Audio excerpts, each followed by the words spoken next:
Hi guys, and welcome back to Koi Fish Johnny. Okay, so in this episode we're going to cover a little bit about Morrison, about how we got over his treatment when we took him out, sedated him, put him to sleep, and how he's doing. We're going to go over a bit about my food that I'm popping in at the minute, with the weather just being absolutely ridiculously good in England at the minute, apart from today, which looks a little bit overcast. And I have got a couple of new filter for the dechlorinator down there. And I'll explain why I've changed from the Evolution Aqua one to the 3-stage dechlorinator. And also what to expect in the next episode, because I'm going to be adding some minerals and some beneficial bits and pieces to the water to improve the koi's appetite, health and general well-being.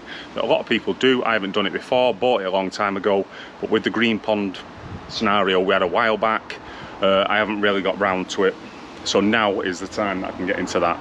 So first thing first, at the minute I feed all season throughout the summer months, unless the temperature goes above 18 degrees. And obviously with the heat at the minute, the temperature has been well above 18 degrees.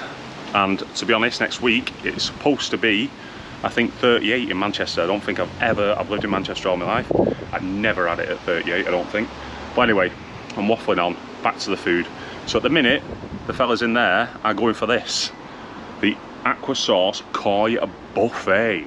So that sounds very, very nice. In short, it's got a lot of protein in it that enables the koi to grow a lot better when the pond is warm, like their natural habitat.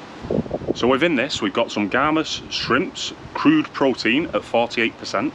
We've got mealworm at 60% crude protein, and we've got silkworms at crude protein 51%. So that's what's in this little koi buffet thing here. It's made quite locally to me, actually. It's made in St Helens, this lovely stuff. The thing about this is, when you do add it to your pond, you do need to wash your hands afterwards, because it frigging stinks. And if you don't even think about trying to eat straight after putting this in your pond, because it ain't going to be nice. It umdings that stuff. But the fish do like it when it's warmer. This is what I use for feeding them normally, which is the Aqua Sauce. Obviously it's not in the bag, and the reason why it's not in the bag is I put it outside, and if I put it outside and it's in the bag, rats or some form of like little wildlife creatures will come and nibble at the bag and get through it, and I'll lose it all. So I put it in this white biscuit tin that I've had for a while. And the reason why I've got it in a white biscuit tin with a silver roof is because white reflects the heat. So I don't want them cooking themselves up. So I put it in the shade in a nice white tin. And that basically, hopefully, fingers crossed, keeps more of the protein and moisture and sort of the pellets feeling a lot better, and maintaining their like the beneficial stuff that the koi need. So I'm hoping that works. It does seem to work. I buy 10 kilogram bags, and I put about a 20th of it in that pot. The next thing we're going to talk about is, in the next episode, at some point, drama dependent in my life at the minute, I will be adding this fock. There is so many names to go with a fock, it is unreal, but I will be focking my pond soon. And this is the stuff. I'm gonna have to get in touch with Andy at Koi Pond Lifestyle. I spoke to him a lot and I really like his channel, love him, he's brilliant. But he has got the translation for the Japanese instructions there, because let's have a gander. You and me can't translate that, I'm telling you. So I'm hoping that Andy is being nice enough to drop me over the instructions so I can adequately add this to my pond safely, and therefore obtain all the benefits that a good fucking can give you. Also, let's go and have a look at the pond water clarity. We'll just pop over if we just situate ourselves here. You can see there at one point we couldn't get back to them bubbles. Now we can get well and truly past those bubbles.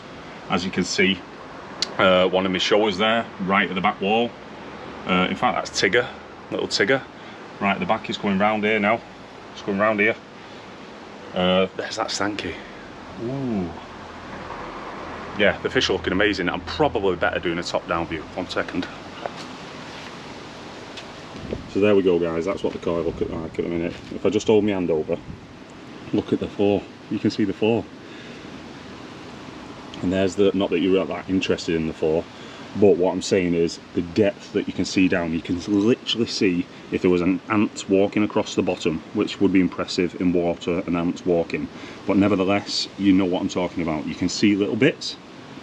on the bottom there, and the more interesting spectacles, which are the swimming jewels back here, all lining up, getting ready to have some of their buffet. Okay, so now we've sorted, so now you can see the pond water is spot on. I've not messed around with the pump speeds at all. The bottom drain's on 40%. The Tempest feed is on 30% with the UV light. In fact, what I might do is for a little treat. You can see how clear that water is. You really can see how clear that water is. Then I'm going to drop the Tempest in a second, and you'll see how dirty. The amount of that takes out is unreal. It's a crazily good bit of kit, that, I think. So yeah, I'll drop that in a second, and I'll show you. In fact, I'll do it now, and then I'll show you the bowl. Okay guys, so I look whiter than white on there. I don't know why, but we'll just keep it rocking. That is me. I haven't just got scared of something. But yeah, have a look over the top about the aerational. Look at that. I mean, look right down there where they are in the shade there. You can see every little bit of dirt on the floor, which isn't great because it makes you want to move it. But nonetheless, you can see them all the koi. Happy as Larry, getting ready to feed down here, but they dropped themselves down because there's been a sudden change. But they've all dropped themselves down because there's been a sudden change in their environment, i.e. the aeration's gone off to the centre, the pumps have gone off, so the vortex has stopped. So all the koi have literally darted down low because that's their default mechanism to keep themselves safe. Anyway, I'm waffling on here. Let's get this show on the road. Okay, so let's hit the isolation chambers, which I'm going to call them, because I forgot the name, so I'm going to call them the isolation chambers. There they go. So that's all isolated. We'll undo that so you can have a little look. Look at what that's dragged out. I mean, the water is super clear, but look in there. That is nasty, right? So now we're isolated and we've got a decent view of the bucket. What I'm going to do is I'm going to flip the switch at the bottom. Okay guys, so let's watch this. I'm going to take you, cut me out. All the aeration hitting all the air going up, agitating all the stuff in there. It starts off always quite clean, but watch this.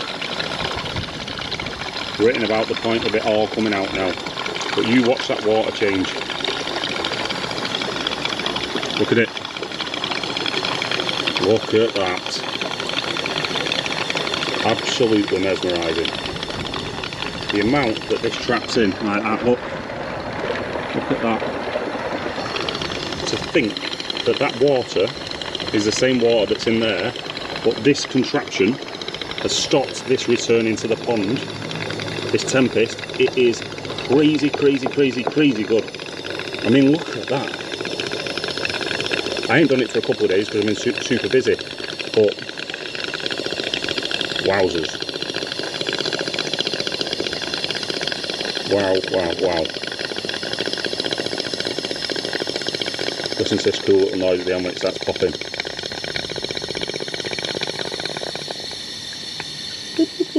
Go on, do it. Look at that. There you go. Well, I just did one big pot today. Look at that. I just try and block off some of the light into there. Look at what it's dragged out. Oh, whoa. That is more than even usual, that. So now, just do that. Isolation chambers open, which I'll get the right name later. Zip her back up in a scuba jacket that I got off eBay, which is a top bit of kit. So zip her back up. Zip her back up. The valves are open. You can see just there what it has dragged out. It is crazy, right? It is crazy, that Tempest, and what it's done polishing this water. I mean, look at the clarity of the water. Literally, can you believe that that water is the same as that water, but filtered out by the Tempest? It is crackers, and I am over the moon with that bit of kit. I know it's took a long time to get here, but we got there now. So now we've dropped that and you've seen what's come out of there. The other thing I wanted to talk about is this, a dechlorinator. I don't know where it's at, I don't know what it's got left in it. I can test the water for the chlorine, but I don't really want to be doing loads more tests than I actually need to be doing. That thing, this dechlorinator, for 90 quid or whatever it is now, should definitely have a little chamber on the end that tells you how much water's gone through it, so you know how and when to replace it. But I think there's a multitude of reasons for that. I think firstly, if it's got a litre calculator on it and it's letting chlorine through towards the end, like when it claims to do 100,000 litres of water, and if at the end it's not dechlorinating and you've got that sort of like unit count of the amount of units that's been through, it creates maybe a refund or a policy issue, or something's wrong with the product.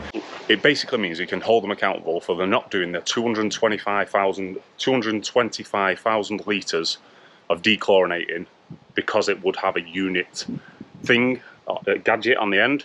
So that's probably one reason why Evolution Aqua do not have that particular thing, because if it stops dechlorinating when it gets to 150,000 and you can prove it based on the fact it's got the little gadget at the end, then they're probably going to have to reimburse people. Whereas without the gadget on the end, they can just say, well, you don't know how much you put through, or that isn't part of... You get what I'm trying to say. Plus the fact it is a good dechlorinator. It's been a good dechlorinator for me. I just prefer this. I've wanted this more. A, it's a cheaper bit of kit. B, is a lot of people have them out there successfully.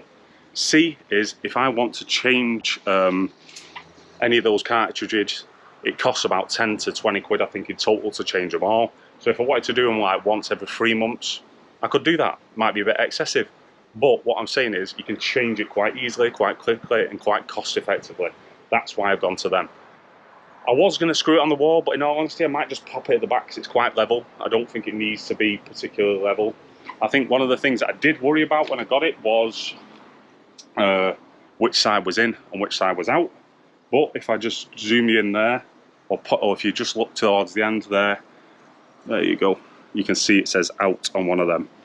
So if it says in on this side and it says out on that side, so that's obviously the way it goes. That's one of the things I was worried about, but I have spotted it, so there you are. It was easy to set up. I don't need to do a dedicated video on that, but that is now my new dechlorinator, or it will be when I connect it up to top up the next part. So Morrison seems all right now after Vet Johnny got hold of him, put him to sleep, treated his wound, and his wound is like got a coating of like white on it where we've sealed it with a top coat.